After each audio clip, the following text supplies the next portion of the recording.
There is another room behind the room of chairs, but I've no idea what's in that one. I don't know, maybe Brigadoon or the Ark of the Covenant, I don't know.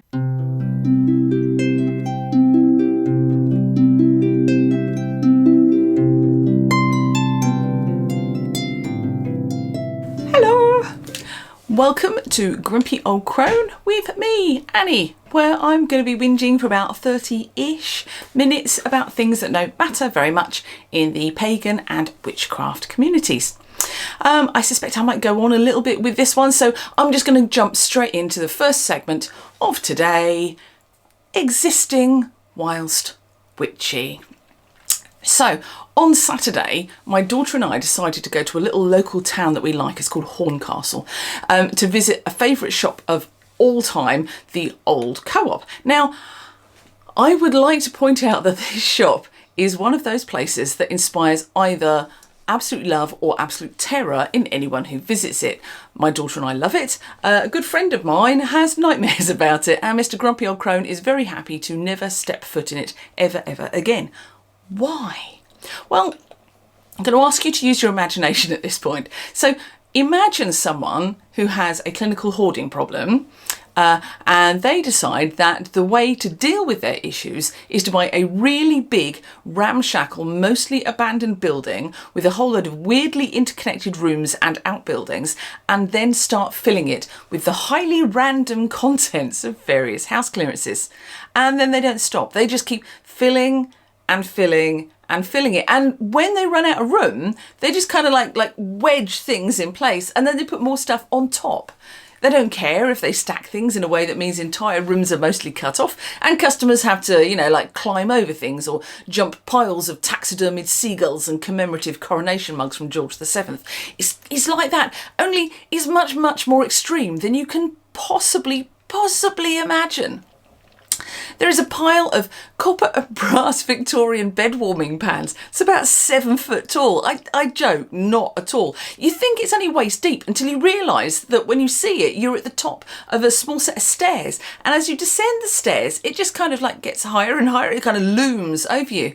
Then, I mean, there must be, 150, 200 bed warming pans just in that one pile. There are others in other places in the shop, just in that one pile. I reckon 150, 200 bed pans, something like that. There's a room that I call the room of chairs. I'd like you to hear those capital letters, please. The room of chairs. And it's about 25 foot by 25 foot square, I think, but I've never been able to confirm this for reasons that I will go into in a moment. And it is full of chairs. Now, as I say this, I know that you are imagining neat stacks of chairs lining this room so that you can go in and look at them. And you could not be more wrong. Chairs have been thrown into this room over the course of the last few decades, willy-nilly, just thrown in. So they're like the biggest, most terrifying game of pick-up sticks in the world, and it is full floor to ceiling because it's a very old building. It's a high old ceiling, probably another 20-foot high ceiling. It is full floor to ceiling with chairs which are not stacked. They're just thrown. Somebody stood at the door and thrown the chairs in. You couldn't get one out if you tried. There is another room behind the room of chairs, but I've no idea what's in that one. I don't know, maybe Brigadoon or the Ark of the Covenant, I don't know. Maybe that's where they put Shia LaBeouf after the Crystal Skull flop, I don't know. Anyway, neither does anybody else, because nobody is ever going to get into that room ever again.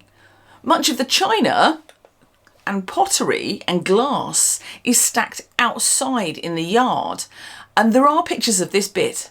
I've no idea why there aren't more pictures of the inside, unless it's because, like me, people are generally too bewildered and overawed by the experience to remember to get out their camera phones. I've been going there for well over 25 years, and the last time I went, like I say, 25 years, the last time I went, I found a trapdoor that I'd never found before that led to a room. I honestly, I am not joking here. It led to a room full of abandoned dolls and nursery furniture. The window was boarded up. There was no light. I had to get my camera phone out with the light on it to see what was in there. I mean, I left quite quickly with a very strange feeling in the pit of my stomach, is all I can say. And the whole place is just a wild experience. I mean, I think the wildest bit about it is the overwhelming feeling that you occasionally get whilst wandering about this utter maze of hoarded stuff. Sometimes it feels like people are standing right beside you, or you get a feeling of intense dread, or your eyes just seem guided towards one really weird treasure. I mean, if you're prepared to spend time looking, you can really find some amazing things in there. I cannot begin to imagine what this place must feel like after dark when it's locked up and guaranteed to be empty. I have, in my time, I'm going to admit here, done some ghost hunts in some like quite odd places, abandoned Victorian asylums and orphanages at one point, old hospitals. I've done some stuff on Bosworth battlefields, but frankly, nothing even touches the vibes of this shop. But, you know, being the weird little gremlins that my daughter and I are, every now and again I'll phone her and I'll say, fancy a day out in the old co-op? And off we go for a hunt for treasure. We absolutely love it. This time we went, and to our dismay, almost all of it was closed off. The chap who owns it just sat behind his little desk and he looked morose. And when I asked, he said, health and safety came, which, I mean, frankly, it doesn't surprise me. Maybe somebody was crushed by the bed warmers or tripped over the taxidermied seagulls, or, as I dared a friend who was visiting from the US once, hi Grace, tried to remove a tin tray from the bottom of a stack and was buried in a pile of 1970s silver-plated butter dishes. Anyway, we're sad because it was bonkers and terrifying and we loved it, and now it is lost to us. But it did mean that we visited some of the other shops in Horncastle. And wouldn't you just know it, I found a witchy shop. It's on West Street in Horncastle, if you're interested, and it's called Flange and Prong, which has got to be one of the best names for a shop ever. And it's a little gem. We were welcomed in and had a chat with the lovely shop owner, whose name was Shelley, and the ladies who were there for a workshop. They were making enchanted mirrors, I think. I hadn't been expecting that, and it was so fun to discover a witchcraft shop like in the wild. I think they do body piercings and stuff as well. There's a sign about the piercing pixie. So I'm going to leave a link to their shop in the description. They were so friendly. Anyway, I felt super virtuous then, not so sure now, but I felt super virtuous because I didn't buy a huge cauldron that I found in another shop in the same town. Although I would be lying if I said it hadn't been occupying my every waking thought. Do I need a vast brass cauldron that will only fit into my garden because of the size of it? I think I might, actually. So, you know, if everybody watches an advert and maybe shares this video, I can probably afford to buy it next month. If I do, I'll definitely show it to you.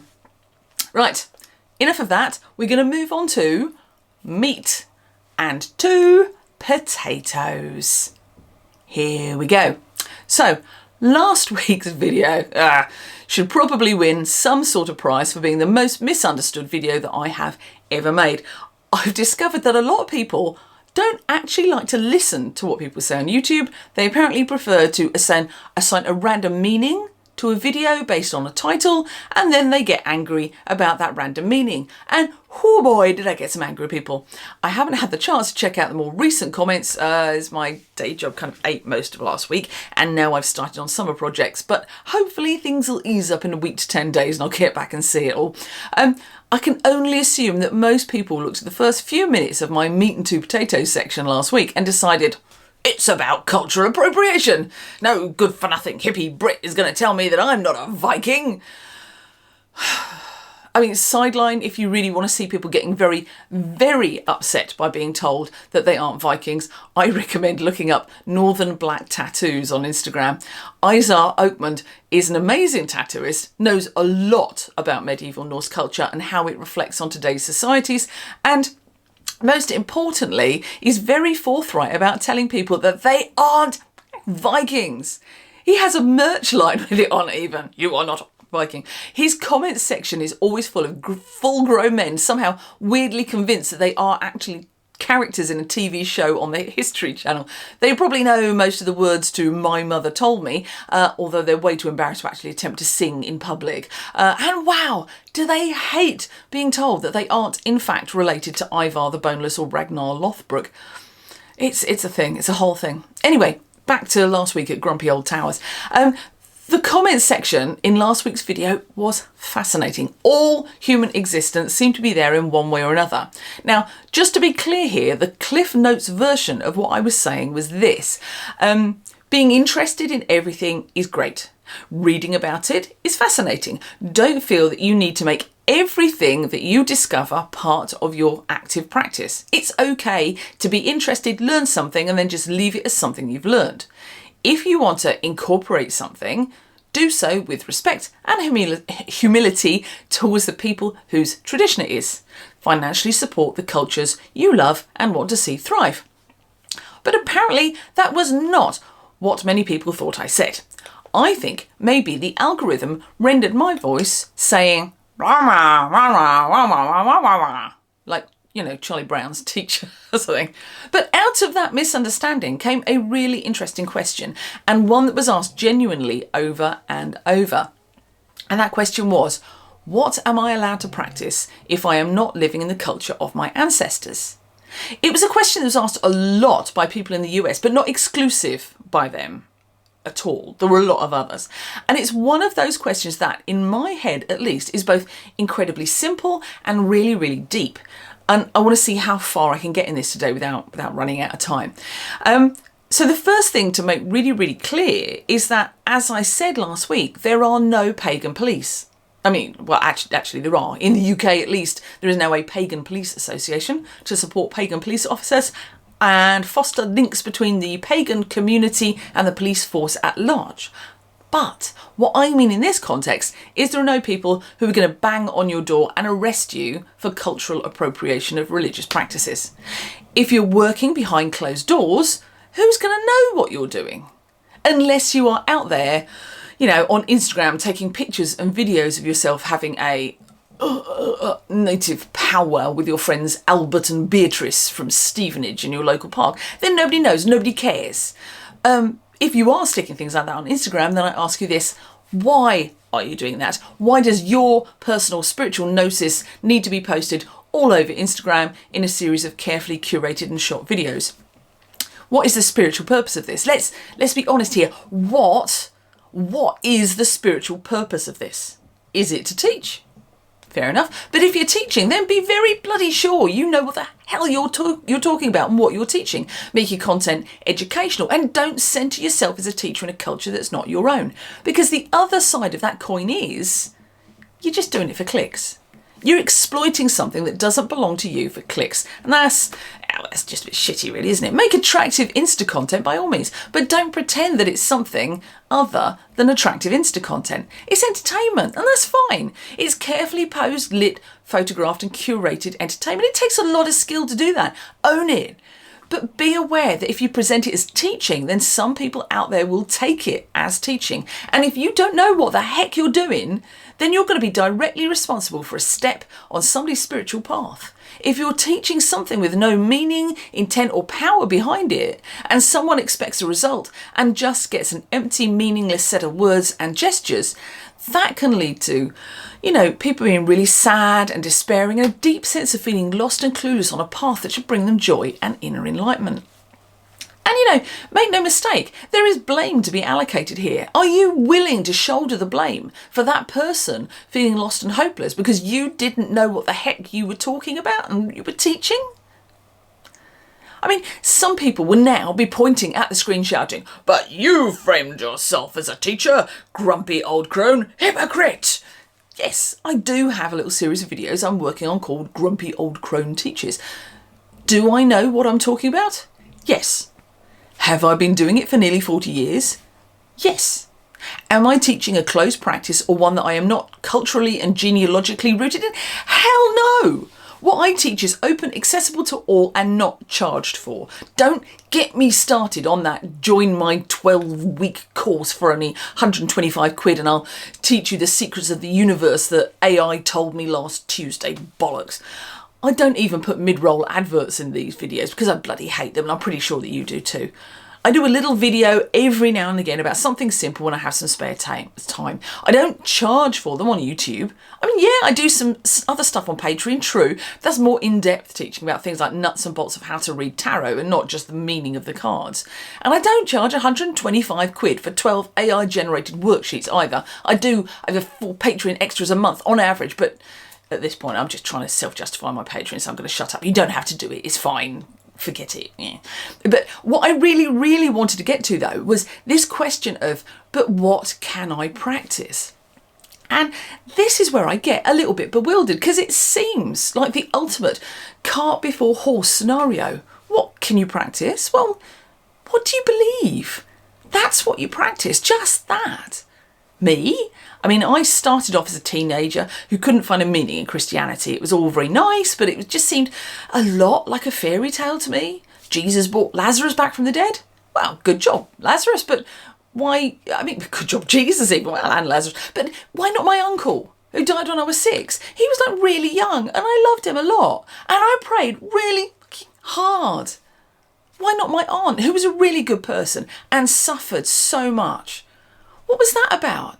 It seemed to me that far from God loves everyone, God didn't seem to care very much about any of us really. It wouldn't have taken much effort from him to reenact a few miracles for my family, I thought, and yet all we seemed to get was trodden further down. And this left me as both an agnostic and a socialist. God isn't going to help us, and the governmental classes just use God to shut us up. What was it? Church is the opium of the masses, something like that. But there were moments, unquestionable moments of pure beauty that I felt something divine and numinous moving through, even as a disaffected teenager.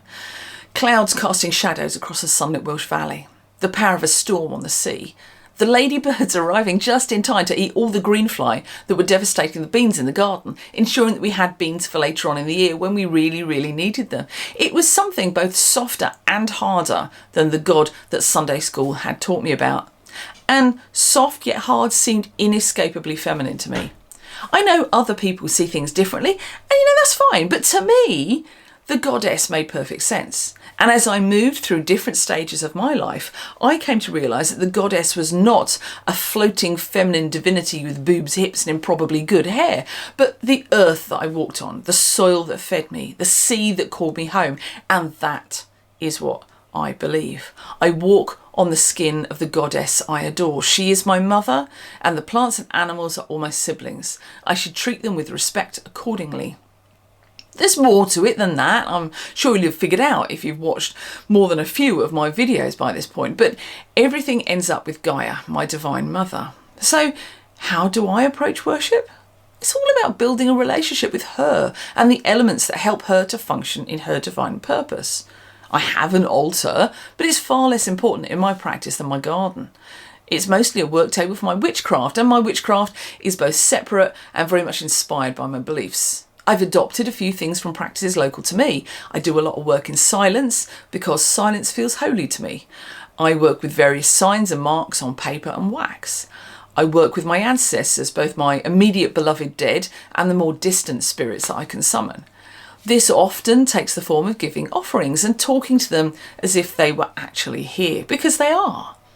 I'm working on doing more hedge riding, but it requires a lot more stillness and headspace than I usually have available in my kind of joyfully hectic routine.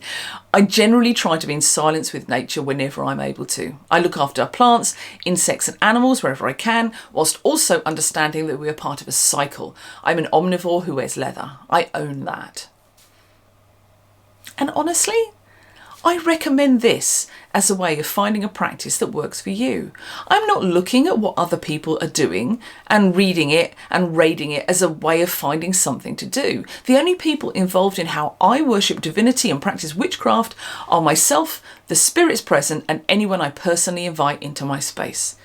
If you need inspiration as to what to do, then I'd recommend stripping it all back and looking at the basics of what you believe. And it's okay to believe anything you want to. The goddess works for some people, but not others. Some people I find it easier to connect with a binary personification of God and goddess, but that binary element is utterly alien to others, so they might find some personal truth in a vision of the divine that does not include gender. If I cut down to the absolute nub of what I believe in, the deepest, most unchangeable part of my soul, it is this. The divine is too huge and too unknowable for humanity to even begin to comprehend. So we try to split it up into tiny little fractions that are easier to understand without breaking our heads.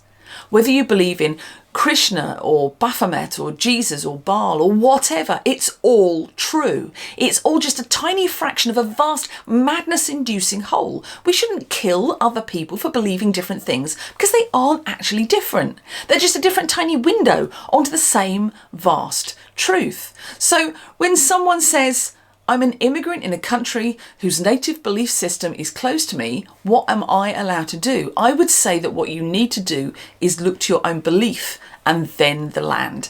If you are looking for something to believe in, then I don't have an answer for you. If you're looking for something to believe in, then maybe, just maybe, you need to ask why again. Why do you need something to believe in? Is it because you feel an emptiness? Is it because you're looking for meaning?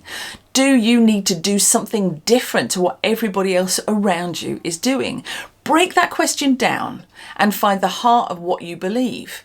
It doesn't have to be what somebody else believes. The amazing thing about humanity's experience of the divine is that it has always changed. It is meant to change. Whether we're talking about Akhenaten giving monotheism a run around the block for the first time in ancient Egypt, or a burning bush having a conversation with a nearby bloke who then tells all his mates who are blown away by the concept.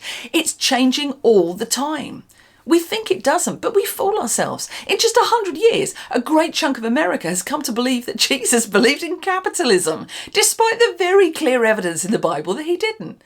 Look at how many branches of Christianity there are, just Christianity. Catholicism, Protestantism, Methodism, Calvinism, Mormonism, Baptist, Pentecost. I could go on, and I haven't even looked at Wikipedia like that. Wikipedia. It's changing all the time. So don't feel that you have to find something that somebody else believes in order to make it somehow real. You need nothing but your own belief. And when you found that, start looking at how that belief makes you feel in your day-to-day life.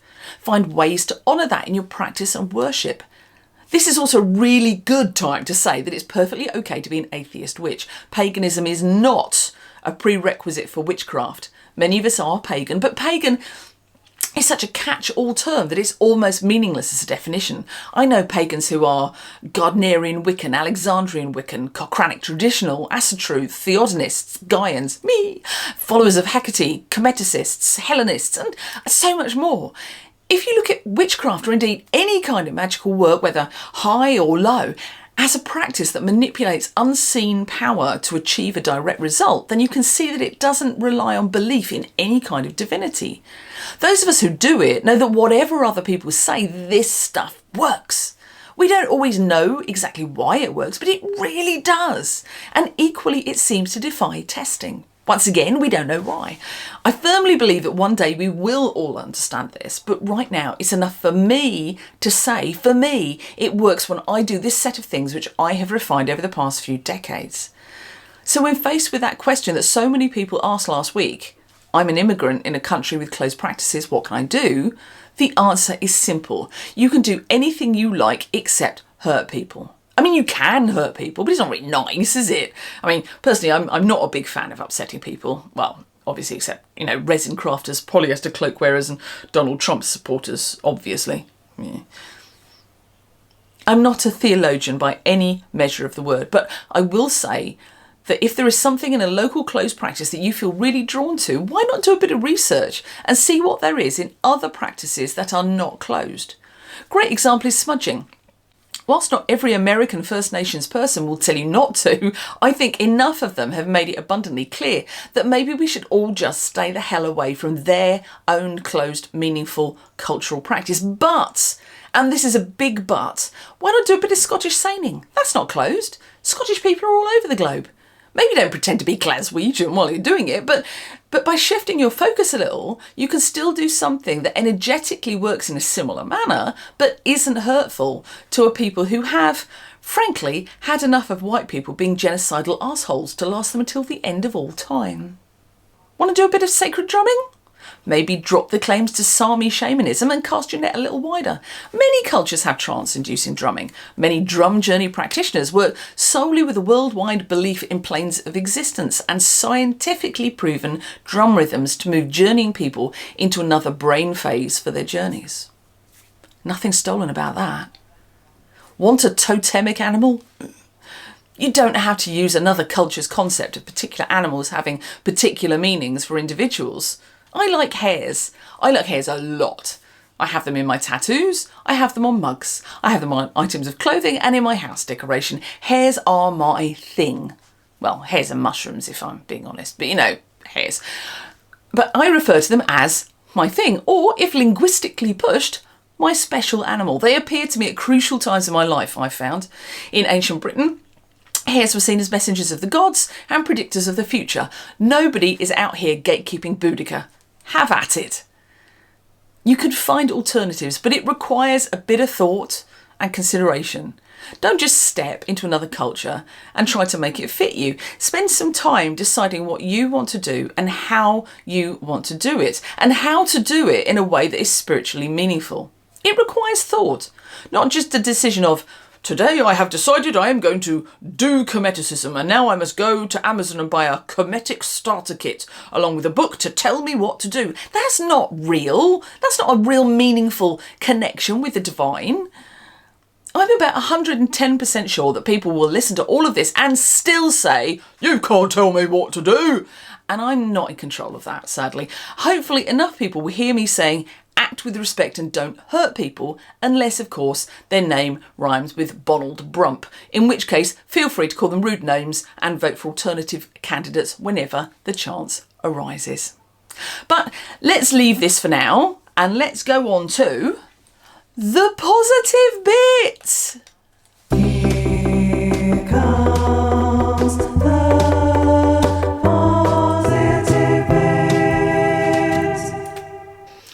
had a few positive things this week.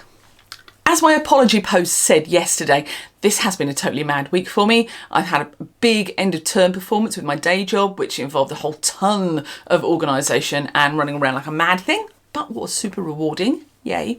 That mostly ate Monday to Friday last week. Saturday was, as mentioned at the beginning, my daughter's trip out to Horncastle. And Sunday, when I had been hoping to get this video recorded, the weather turned horribly muggy and hot again, and I realised that I really needed to crunch my costume for next weekend. I've been mentally thinking next weekend, completely forgetting that as we're actually working this festival, we need to be there on Thursday to set up before the public arrive on Friday. So that's 2 less days than I thought. Whoops. Oh well, it'll be fine. So I've been sewing. I love sewing, but I work best with a pattern, and costuming rarely has a pattern, or at least not the way that I do it. I had to make a dress for a middle-class woman from Novigrad in the game The Witcher 3 Wild Hunt. I think I've aced it, actually. It's meant to be a bit medieval, a bit Polish and a bit fantasy, and I'm kind of happy with how it's turned out. I had wanted to make a new underdress and a second apron as well, but being realistic, I suspect that might not happen. I'm not sure why I managed to always leave everything until the last minute. To be fair, I wouldn't have even got this far if my daughter hadn't badgered and nagged me into doing the cutting out last week after my mead-fueled comments section responses. But anyway, advance warning, it's unlikely I'm going to be able to post anything from the festival field, as mobile connection is very hit and miss when 10,000 people are all standing in the same 3 fields attempting to film and upload themselves drinking mead and dancing to Dave the Bard. I'm hoping to remember to do some filming while I'm there, although it may end up just being a phone vlog that I piece together once I'm home. So next week's video is going to be late, I already know this, and will almost certainly be a vlog about mad fantasy festivals in the UK.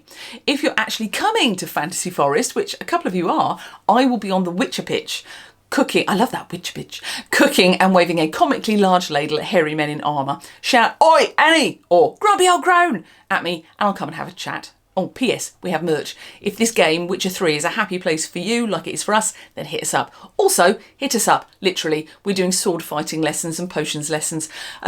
Before that, I have to fit everything we need for a 5-day encampment into a trailer and our car. Wish me luck. It could be a bit of a squash.